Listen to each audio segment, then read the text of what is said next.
Hello everyone, it is Carla the Cosmic Crone, and it's time for the full moon in Aquarius Divine Feminine Astrology reading. Oh my goodness, I had no idea. The resonance, the resonance that is happening, the energy in air right now is incredible. Let's start at the beginning. The sun is in fire, Leo. 1 degree 26 minutes. The moon is in air, Aquarius, across the sky, 1 degree 26 minutes, in an exact conjunction with Chariklo, who is a feminine avatar of healing. She is a water earth being, started life as a water spirit and a nymph, and changed form into a centaur, a cloven hoof, 4 feet on the ground, earth-based entity, in order to become the consort, the beloved of Chiron. And I always associate her with herbalism. Now, I give her a big shout out right now while we're talking about this full moon, because she's going to help us manage the air energy. And I didn't want to forget her. So the moon and the sun, fire and air, well, that's always hot, because air augments fire. You want to, one of the things you want to feed a fire, if you want it to blaze bright and hot, is oxygen. And as we know from experiencing wildfires, a hot, dry air is very bad news if there is a landscape fire, a wildfire out of control in nature. And we have a tornado this weekend at the full moon. The moment of the full moon is July 23rd at 10:37 p.m. Eastern Time, where I live. And at the time of the full moon, we have Black Moon Lilith at 0:38. Excuse me, I'm going to sneeze. Excuse me. Air, everywhere air. So we have Black Moon Lilith at 0:38, Gemini, an air sign. She just crossed over into air on last Sunday morning. She's been there a couple of days, and on Monday, a couple of days ago, Vesta crossed from Virgo to Libra, also an air sign. So Black Moon Lilith and Vesta are still in a flow energy. They are in a trine. They're beginning to separate because Black Moon Lilith moves much more slowly and Vesta is full steam ahead through Libra. But at the moment of the full moon, they, and all the way through the night into Saturday morning, they're going to be in a grand air trine with the moon. And they are joined, one side of that triangle is amplified by the sun opposite the moon, which is sextile both Black Moon Lilith and Vesta. And a sextile is like a close harmony. That's where the energies are vibrating each other. They haven't merged, but they are vibrating each other. So I think of it as a close harmony, and I think of a trine as a flow where it's kind of washing back and forth. Now, in astrology, when you have all 3 of the signs of an element have a major planet in them, and that aspect is close, it creates a grand trine, which is like a whirlpool. So, or a whirlwind. This is a whirlwind in air signs. And we need to watch out for that because this is incredibly strong. We've already got the divine feminine, Black Moon Lilith, the demonized goddess. Black Moon Lilith actually contains all of the archetypes, all of the notes that Lilith carries around sexuality, fertility, ferocity, rage, the demonized goddess, the unconscious, the disowned feminine within. All of those things are a part of Black Moon Lilith, and she is this high vibration of the feminine that is the feminine creatrix who takes all of that dark energy and spirals it into form. And she is a vortex herself of all powers and all energies. And Vesta is the priestess. And for the last bit of time, maybe forever, but certainly in my consciousness for the past 2 years, Vesta has been a priestess maintaining the altar of the dark goddess. And she is now in an air sign. And then we have the full moon in Aquarius, which is the collective. The moon there is expanding and opening up. It is touching all of the people. It is touching your community. It is touching your persistence group, your cohort. It is, we could use the word tribe, your family, the group that you are a part of, the group where you serve life. So, your community of friends, your clients, your customers, all of these, however you see and feel that group. And so Aquarius serves society, serves the collective. It gathers the energies of the community and says, what are we going to do with this? Let's move this forward. Let's change the world together. And the full moon there is illuminating all of that with the reflected light of the sun. It is creating a fulfillment. The full moon is literally fullness. It is pregnant and fertile and fulfilled and ready to give birth to something new.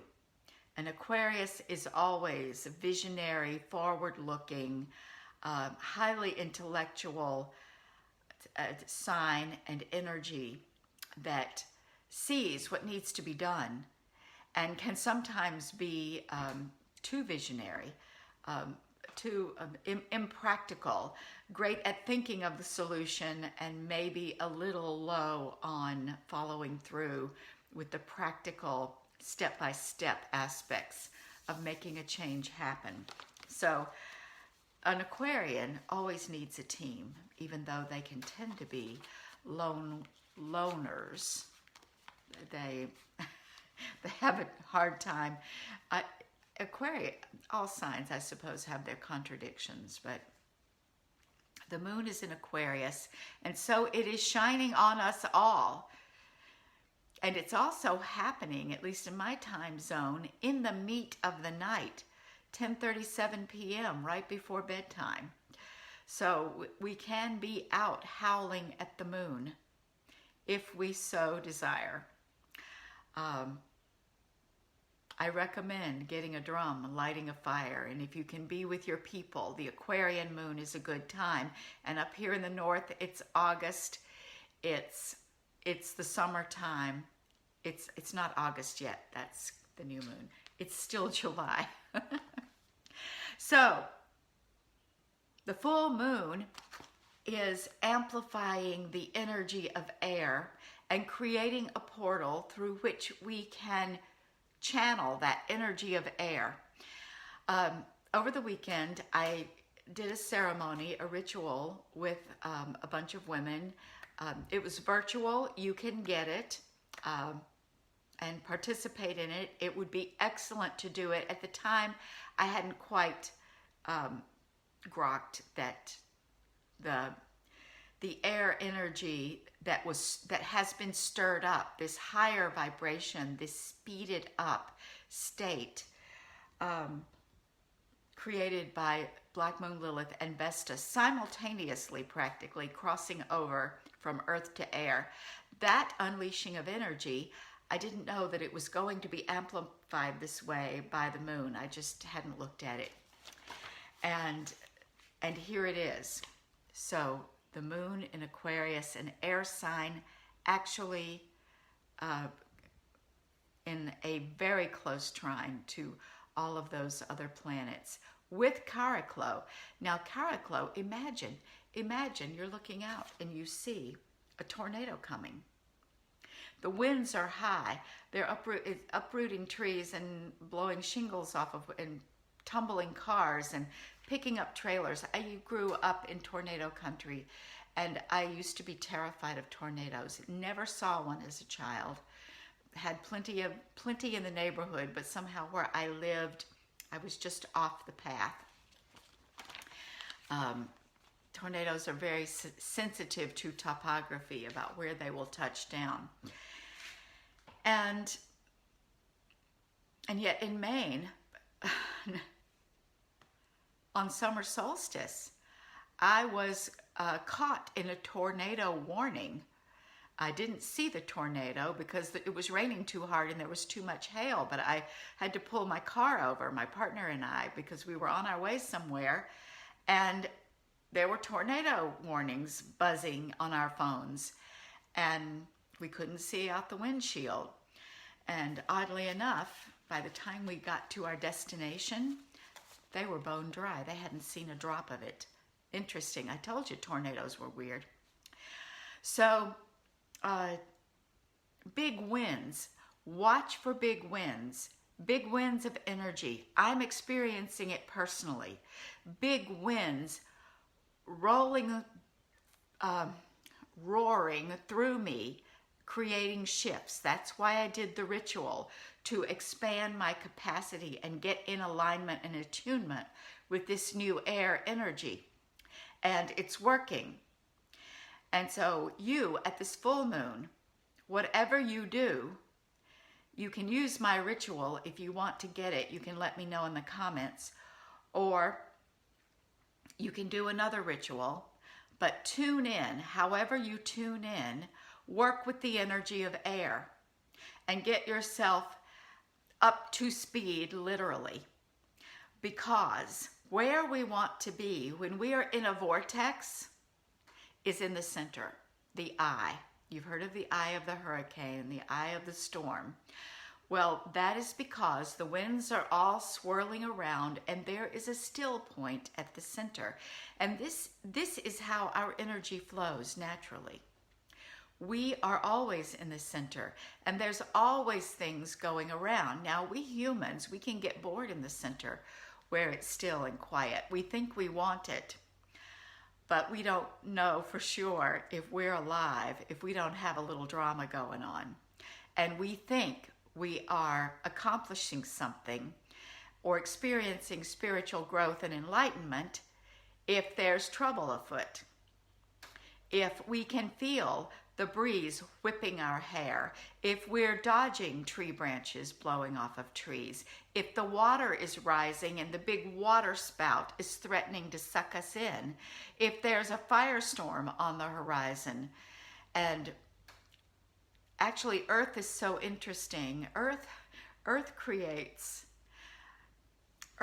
is actually the center. Earth holds the center.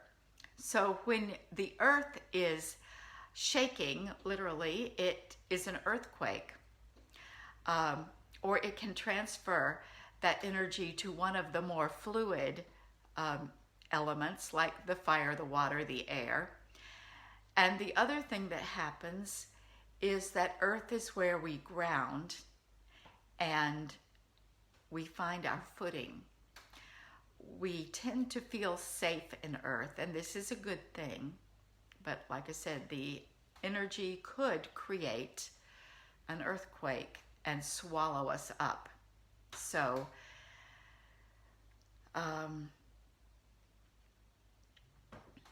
I I'm just trying, I'm looking at it. I'm not seeing Earth. I think what Earth does is anchor the spiritual vortices, the places like Sedona or my backyard that are spiritual focal points that allow energy to move. And we always anchor the center when we are creating a vortex of energy with a ritual.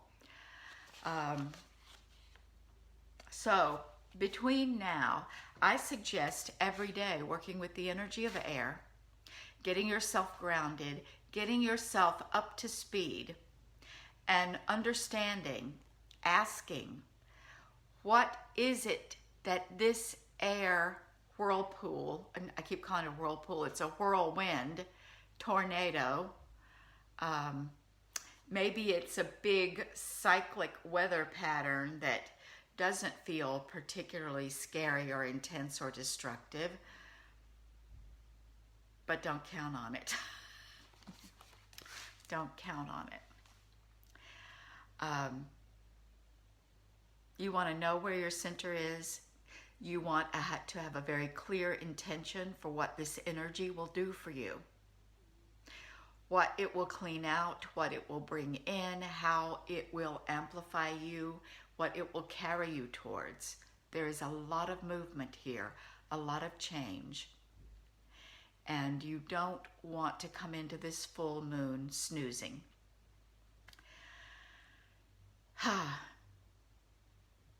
Now, with all of that energy, Kariklo the healer, herbs, I need to look up. I have a resource that associates elements in herbs. And I didn't look it up. But being that Kariklo is here, I would look up herbs that work with air. And if I find some, I'll do a post about it. Things that you would find in your backyard or that you could easily pick up at the herb store or the local food co-op where you can buy herbs in bulk or buy tinctures from an herbalist that you know. I would honor Kariklo and use her allyship to work with some herbs to help you manage the air energy. Now, another thing that's happening in this chart simultaneously is there are two T-squares. Now, T-squares are where you have an opposition and both of the polar opposites are in a square to a third planet. So it's literally half of a grand square. And it picks up three different elements. And a square is an aspect that requires action. It's almost a call to action, but sometimes it can feel like an inability to act, a stuckness. It can feel like you can't get traction. It's pushing back on you. And who is to say whether this whirlwind at the full moon is going to blow these squares away, or if those squares are actually places to shelter?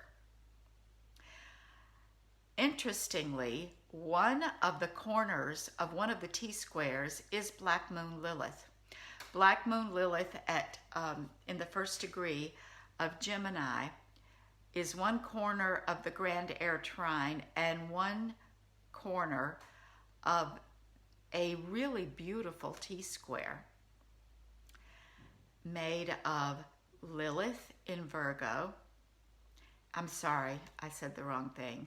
I meant Venus in Virgo and Jupiter at 0 degrees Pisces retrograde. He is heading back to Aquarius to finish up his trip through Aquarius after dipping into Pisces for a couple of months.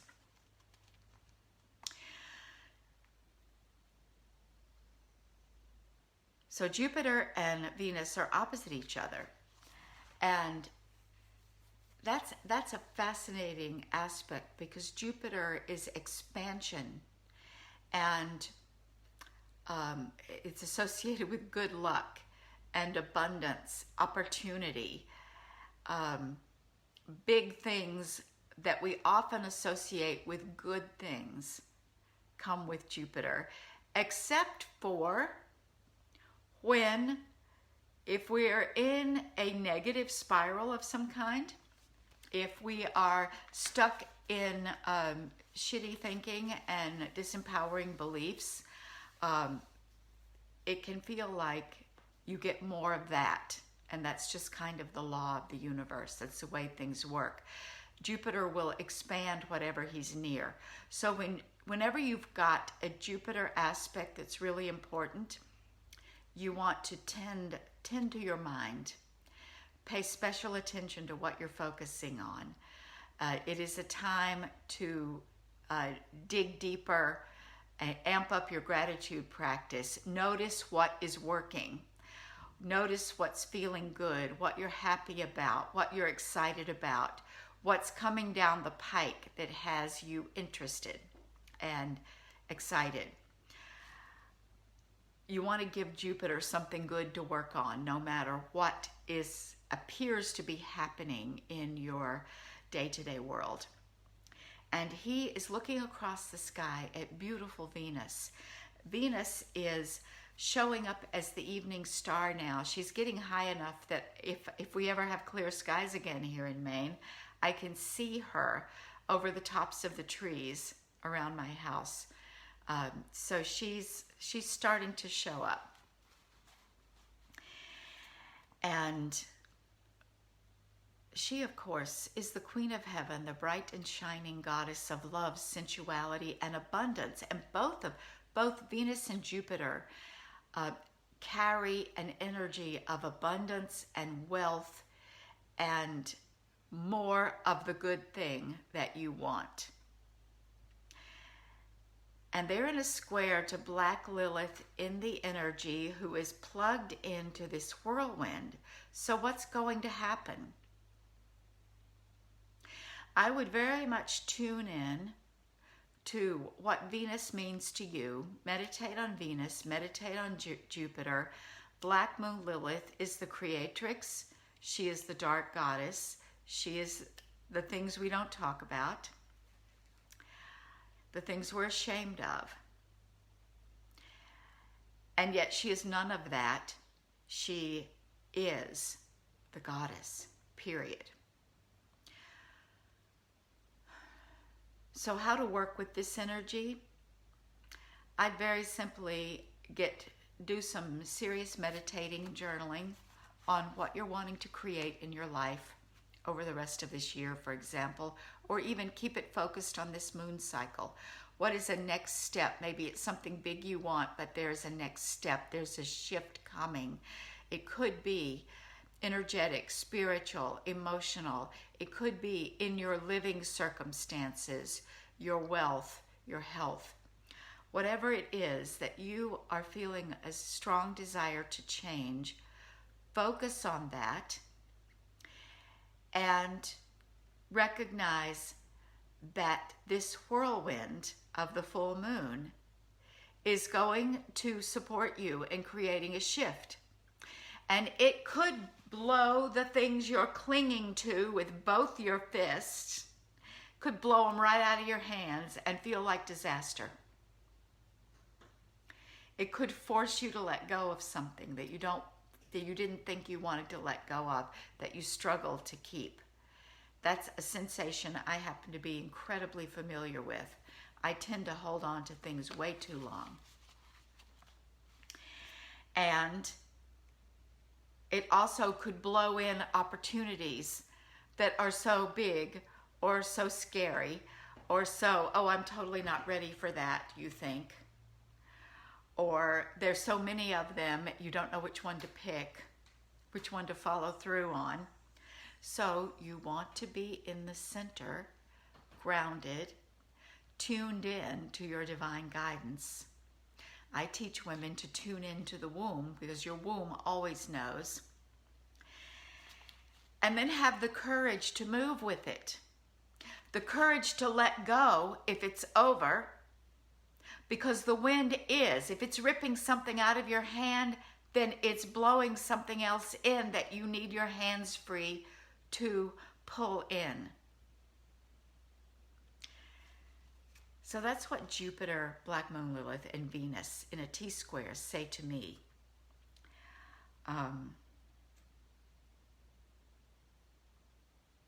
And always there's an intense spiritual component to it. Jupiter is still in Pisces. Venus is in Virgo. So she is tapping into that Vesta priestess energy. They're actually resonating at 2 degrees.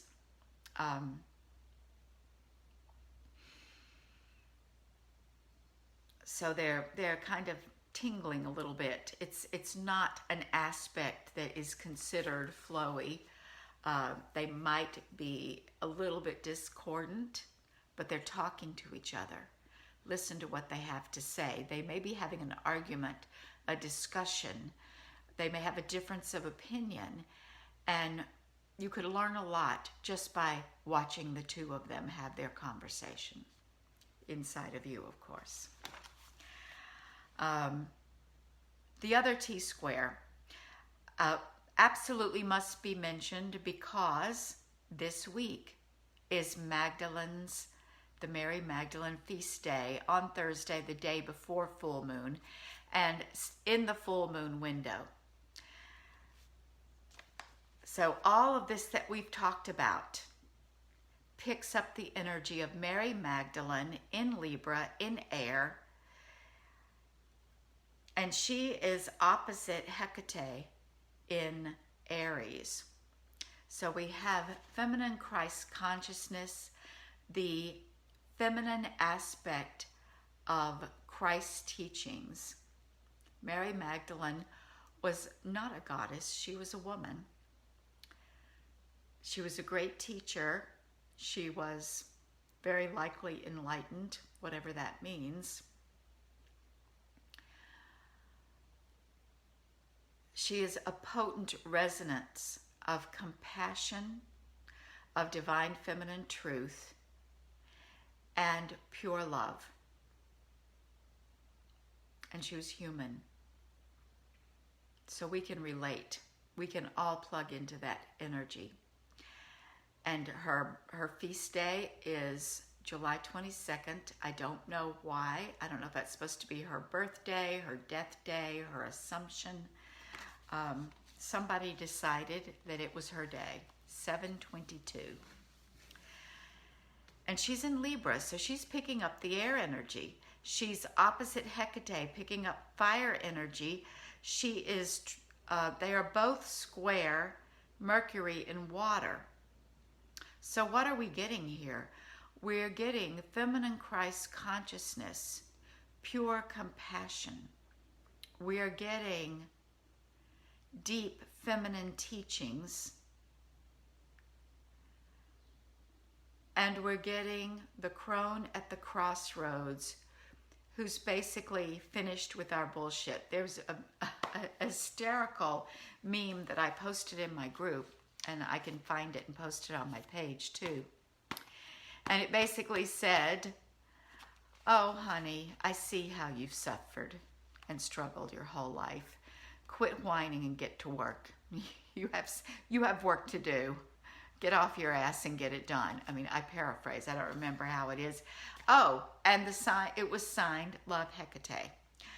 And that's what she says to us. The crone kicks our ass and says, quit whining, get up and get your work done. So there she is in fire.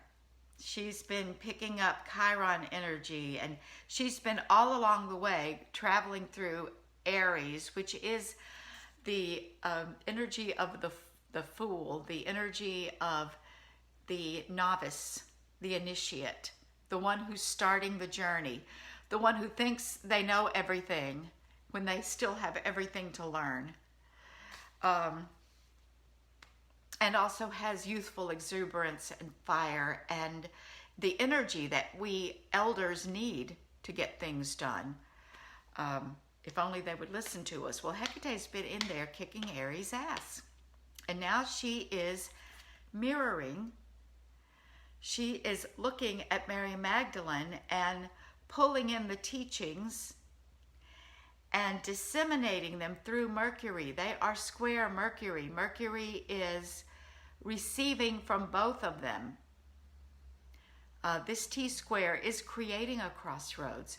Are you going to hear the teachings? Are you going to open your mouth and speak the teachings? Are you going to communicate what needs to be said? And in Cancer, you might think that this is at home. This is in your intimate relationships. It could also be, around your family of origin. It could be around the family that you live in now. It could be yourself. And one thing that I have done as a part of this air energy speed up is do a whole lot of cord cutting. So it might be as simple as you communicate by lovingly letting people go. Didn't I say that this air energy, this whirlwind, will blow things out? It may blow out relationships. And they may stay in your life because you're not really done with them, but you need to change the way you are in the relationship. You need to cut cords, clean out codependence, fear, trauma bonding, all the things like that. And you need to renegotiate the terms. And Magdalena gives you a solid divine feminine model for where you're going with that.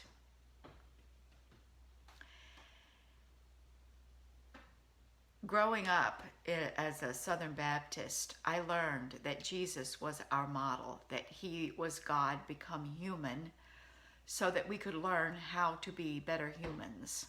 He is our model, our perfect model without sin that you can never live up to. Double-edged sword, that idea.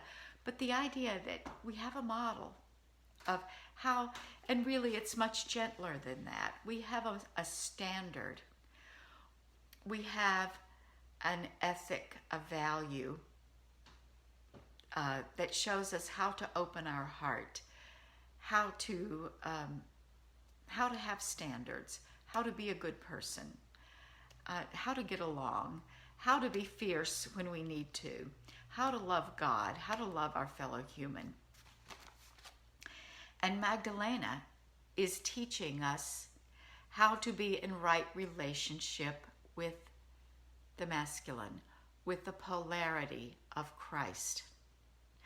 They may have so much cohesion, congruence in what they teach at the root, but they are still polarities of masculine and feminine in relationship, coming together in a holy way, and in a way that is a standard and an ideal,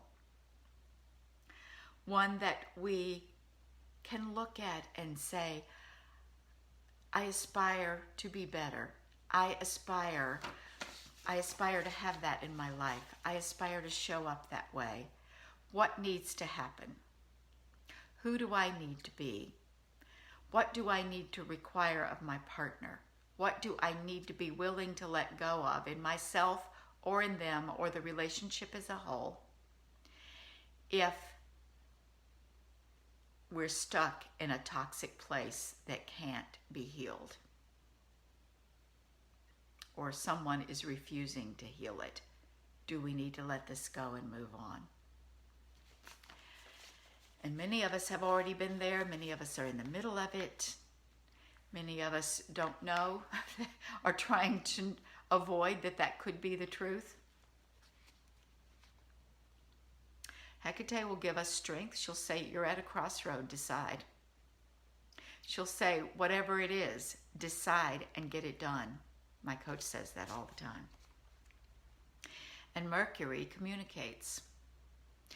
Mercury brings us the information we need from these two divine entities, and Mercury helps us translate that information into our relationships and our communities. And this is all happening at the full moon in Aquarius, when there's probably a whole lot of communication that needs happening. There are other things going on in this chart. The one thing that I will make note of is that Mars is completing a conjunction with Venus. They're still close together, but they're moving apart. Venus is speeding ahead. However, Mars is still in a square to the demonized goddess Algol, the Lilith star, and Ceres, who are in Taurus, in earth signs. So that demonized goddess, she is always there. Algol. She is fierce, she is ferocious, she is grounded in the earth, and yet she has that octave of universality that the divine always has. And she is giving Mars his marching orders. She is saying to the sacred masculine, to the warrior energy of Mars, she is saying, protect, defend, guard, and when you need to, go out and aggress. Put down, cleave, decide, destroy.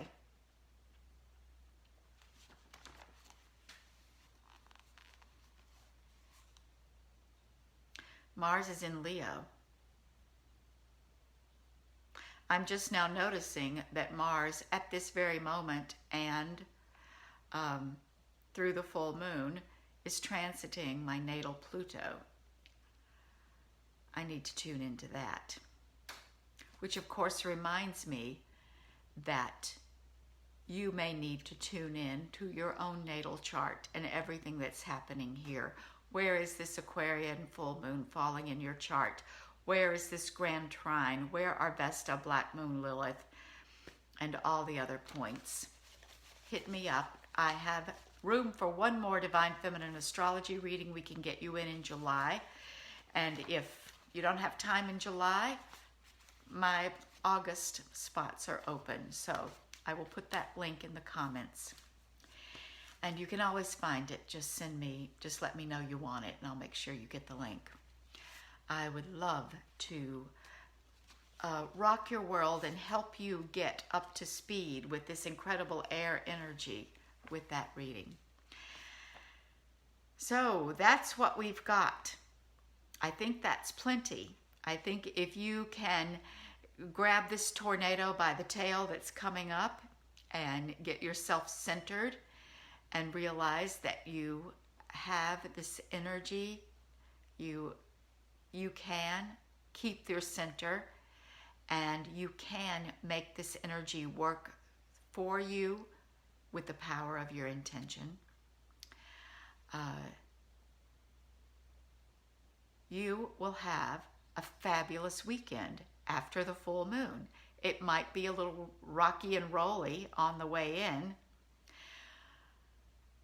but as soon as the moon moves off of that grand trine, all you'll have left are the squares. The squares have a little bit of staying power. They're beginning to shift. They won't be long. They'll be there for a few days, certainly through the weekend. So this energy is kind of quick moving. It's a great opportunity to do some intense work. Match the intensity of the energy with the intensity of your intention and your commitment. Thank you for being here. Bye-bye.